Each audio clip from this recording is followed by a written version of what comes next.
What is up, guys? Rick is here, and today we're discussing the Trials of Osiris Year 2 primary weapons and figuring out which one is best. Now, at the end of the video, we're also going to discuss a piece of sentiment I often hear when talking about the Trials primaries, that the Year 2 Trials primaries are disappointing when compared to the Year 1 Trials primaries. We're going to be again discussing at the end of the video whether or not this is true, and I hope you guys stay around for that because I think some very important things are going to be discussed.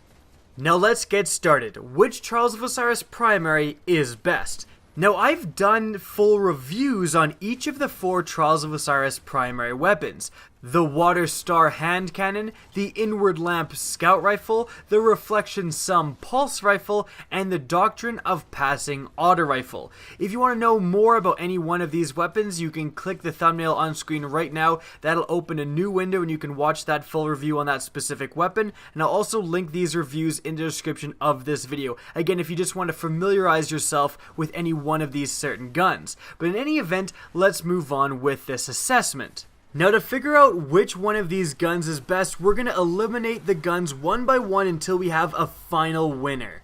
Now, I think the first gun we can eliminate is the Doctrine of Passing Auto Rifle. This gun right away has 2 strikes against it. The first is that it's an auto rifle. Although auto rifles are a lot better than they once were, they still aren't really that competitive when compared to the other powerful PvP options. I think the absence of auto rifles in the Iron Banner and in Trials of Osiris kind of proves that point. If you're trying to be competitive and you want to use the best possible weapons, those weapons are not going to be auto rifles, and it's a sad fact of destiny.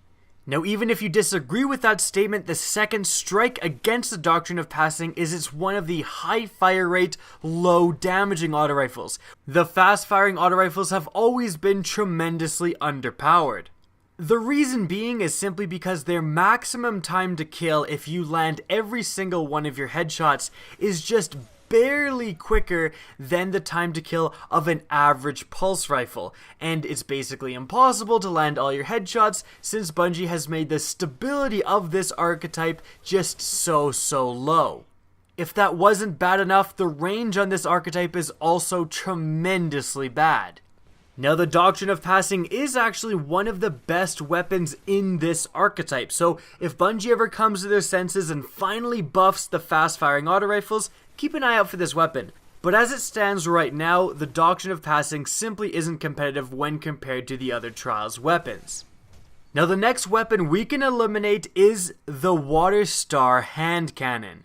And frankly, this is kind of a sad thing to do. I don't want to eliminate this weapon because it has so many things going for it. Statistically and how it behaves is actually a very powerful weapon.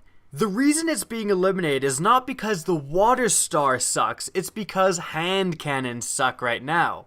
In the previous meta, 2 hand cannons were very overpowered, and so Bungie decided to have a blanket nerf on all hand cannons for some reason. And as a result, hand cannons are just not in a really great competitive state right now, at least when referring to the non-exotic versions. The simple fact of the matter is, if you're using a hand cannon in the current meta, you aim directly at an opponent's body, you cannot possibly miss, your sights are perfectly aligned with his head, and you shoot your hand cannon, you have a chance to just miss your target. Now, obviously, that's just not acceptable if you're trying to be extremely competitive in PvP, and as such, the Water Star is eliminated. So that brings us down to 2 weapons, the Inward Lamp Scout Rifle and the Reflection Sum Pulse Rifle. Now, I will admit that both of these weapons are actually pretty close to each other. Both can be very competitive in PvP, and both I definitely enjoyed using when testing them. With that being said, I believe that the best Trials of Osiris primary weapon is the Reflection Sum Pulse Rifle. And here's why.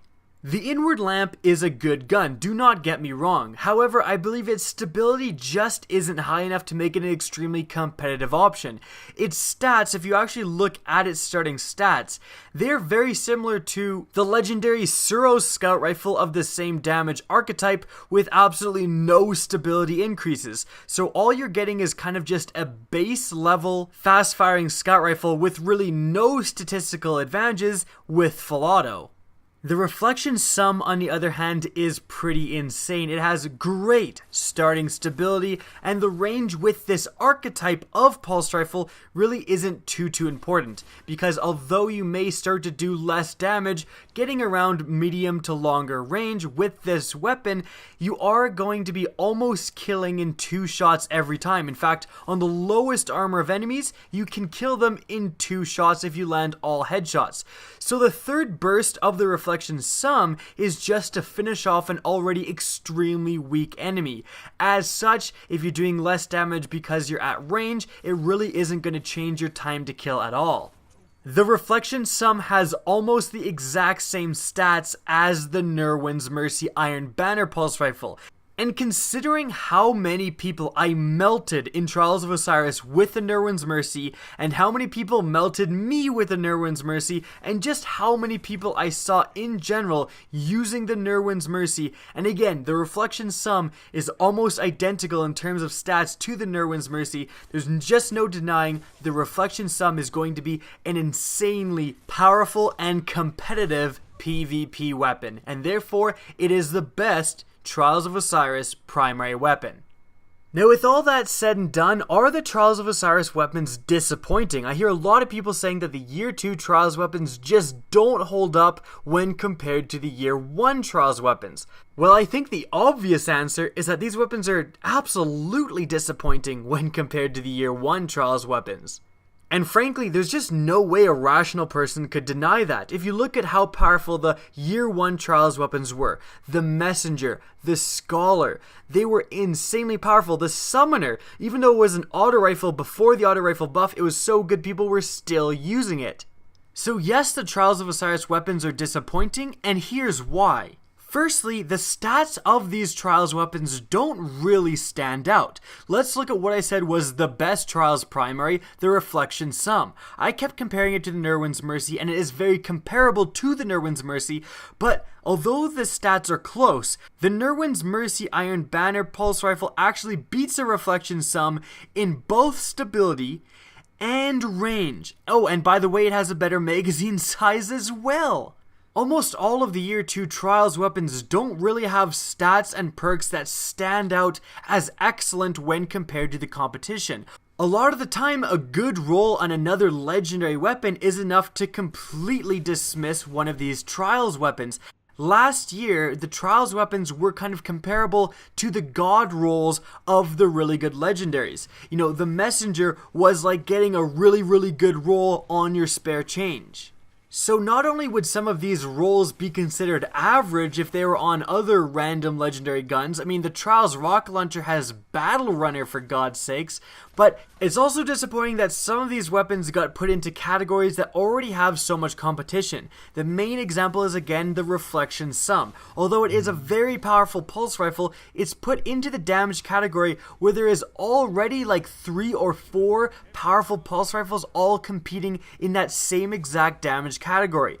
But if Bungie would have made it so that it was another high damaging pulse rifle just like the Messenger, there's only one Year 2 legendary pulse rifle that's in that high damaging category. It's the spare change, and that's it. We could definitely utilize another weapon in that category, or even the lowest damage category for pulse rifles. There's only one pulse rifle, the Grasp of Malik, in that category as well. So I don't know why they put some of these weapons where they already have a lot of competition. It just doesn't make a lot of sense. The Water Star is another great example. It's one of the higher rate of fire hand cannons, and that category already has a ton of competition. One of the best hand cannons you can buy right now from Future War Cult is part of that exact same category, so I don't understand why this was done.